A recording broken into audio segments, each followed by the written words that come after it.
Hey everybody, Tekking101 here. So it's come to my attention that some of my fans actually watch these manga reviews I do before they read the chapter themselves. And I'm not going to say that's a bad thing or everything, more power to you. I feel very flattered that you would rather watch my opinion of the thing before you actually read it and find out what I'm giving an opinion of to begin with. So, thanks for that. But it's also really cool because I can screw with you guys a little bit. So in this chapter of Bleach, we're either going to see Ichigo die, Grimmjow come back, Yamamoto Bankai, or the Stern Ritter's Let's Steal. Take your pick, because one of those things actually happens.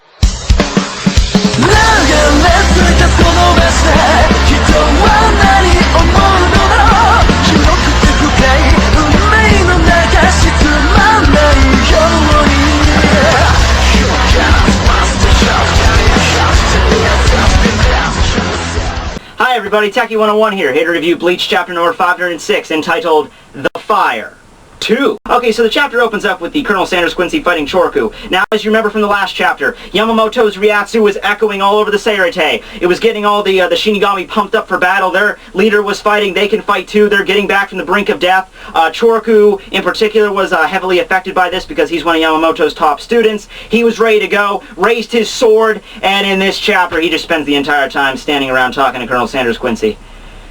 Yeah, that was kind of a buzzkill. Actually, I'm a little surprised because Colonel Sanders Quincy is all of a sudden very chatty in this chapter. Like, I really liked him, mostly because, not just because he uses guns and he sells delicious fried chicken, but I was also, I liked his character because he was all business, He fought like any normal person would in a fight, Choroku tries to open up a dialogue with him, he just shows up right in front of him with his Volt standing and just, shoots him right in the eye. He doesn't care. He's not having any of that.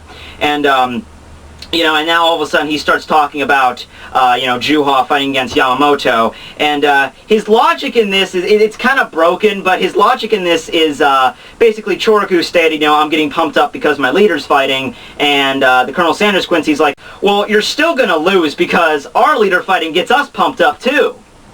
Yeah, I know, but that if nothing else, like your leader gets you, boosted morale for battle. Your leader does the exact same thing. If nothing else, that would mean you're more evenly matched, not like one's better than the other. But, whatever, we don't know. I was hoping we would get a little bit more of this fight, because this is probably like one of the few fights I'm actually, wholeheartedly interested in. So instead we cut over to Yamamoto's fight against Juha Buck. I gotta get used to saying that. So, he restates from the last chapter, like, I'm gonna annihilate you, and just when he says that, 3 Quincies show up from the way. Whoa, wait a second, go back. What was that? What the hell is Sha-na-na-na-na-na doing there? Wasn't he fighting against Rose? We're never gonna find out how that fight against Rose went, huh? Fine, whatever. Freaking used to it at this point. Okay, let's continue. I'm over it. So cutting back over, we see like a brief snippet of the Colonel Sanders Quincy and Choroku just confirms what I said earlier, that the Colonel Sanders Quincy's logic is broken when he said, our morale is better than your morale getting boosted, and Choroku just says, yeah, when regarding Yamaji, that's not gonna work, no. So, and to confirm this, we cut over to Yamamoto, who completely burned the 3 Sterners heading after him. Regarding Yamamoto, last time 3 people tried to charge him at him from all angles. Yeah, that didn't end up that well for them either, though he just, with Apache, Mila Rose, and Sun, he just stated, I'm just letting them off with a charring, and he burned them bad enough to take them out of the battle, but not enough to kill them.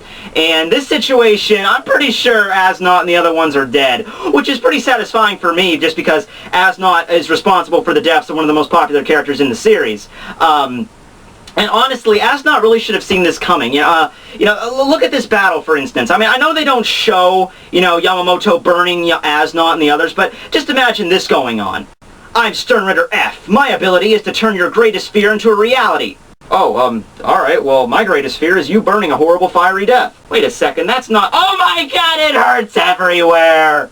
Okay, so Juha's condolences for 3 of his men that Yamamoto just outright slaughtered is— They should have known better than to, basically meddle in his fight, which is, just the mentality you would expect from Juha Bach. I mean, last time we saw him back at the Quincy Palace, he just blew people's heads up for doing exactly what he said. So, those were just a wrong card, so you could just say there, but no, he's like that with everybody. And basically, you do not do something that is to his will to a T, he doesn't care jack shit about you, which is also kind of, I was going to wonder why the white-haired Quincy, the Stern Raider leader, whoever I'm going to call him, why he's not doing anything in this fight except, standing back and watching him. I think he knows Juha enough that, you don't do exactly what he says. You're on his hit list right there, so that at least makes sense. So in this chapter, Yamamoto is actually the first person to actually land a hit on Juha that actually makes him bleed, so kudos there, he can be injured.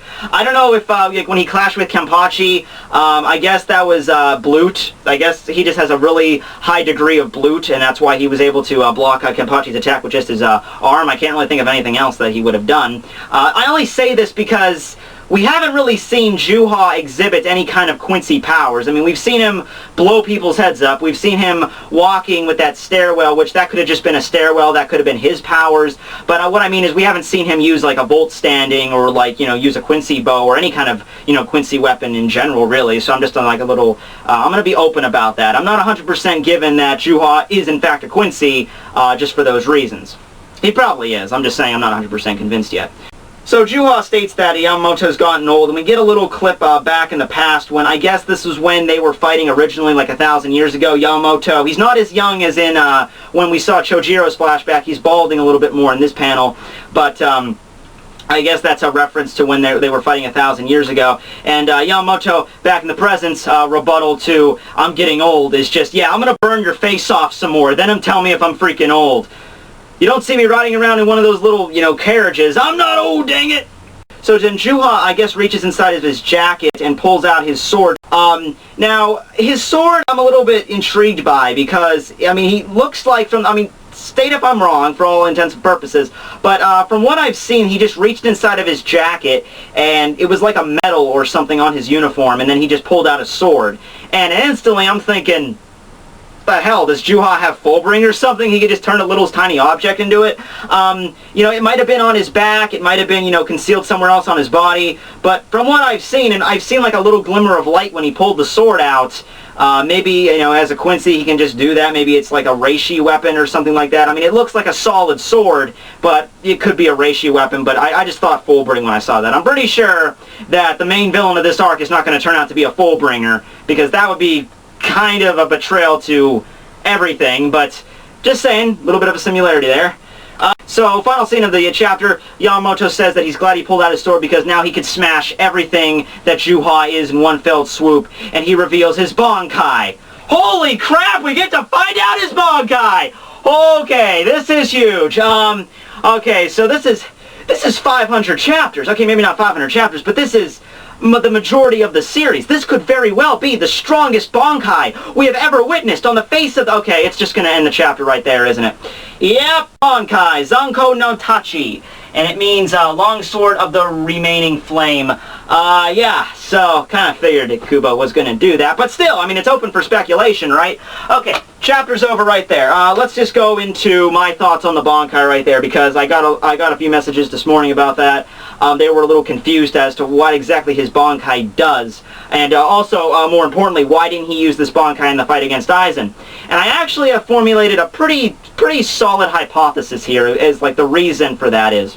Okay, so when Yamamoto initiates his Bankai, every flame that he's created so far, every flame that has sprung from Ryujin Jaka so far is extinguished right away, and instead it gets all focused into this one sword, that's why it's called Sword of the Remaining Flame, because it's the sword, all the firepower from his Shikai, I'm guessing, is contained in this one sword. If you want a better analogy, think back to when Ichigo was fighting against Ukiura, because he kept throwing Getsuga Tenshos at Ukiura, and that was doing nothing. So he thought of a new idea. He compressed his Getsuga Tensho into his sword, so his, each blade swing has an augmented Getsuga. So it's basically, I'm thinking like that, like all the firepower that his Shikai had, which was pretty damn strong. We've seen, him using techniques like the Flames of Hell when he used it against Aizen, those giant flame pillars. That was all his Shikai. That was just that. And all of that now is compressed into one sword for more concentrated firepower, I'm guessing. Now, a question here is, and all the abilities after that, that's up to you. That's up to your speculation. Next chapter we might find out about that. But as for individual abilities, like what that sword can do for technique, I don't know. But I'm just saying, like, it's more a precision type Zanpakuto, like a precision type Bankai, because now all that firepower is compressed into one blade. Which, even though it said it's a long sword, the sword doesn't really look much longer than it regularly is, so I don't know why it's called a long sword. Then again, that translation might be a little iffy. But another thing is, why didn't he use it against the fight against Aizen?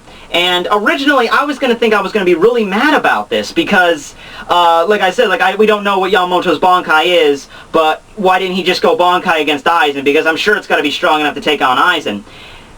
Now, the fact is that this Bankai could defeat Aizen.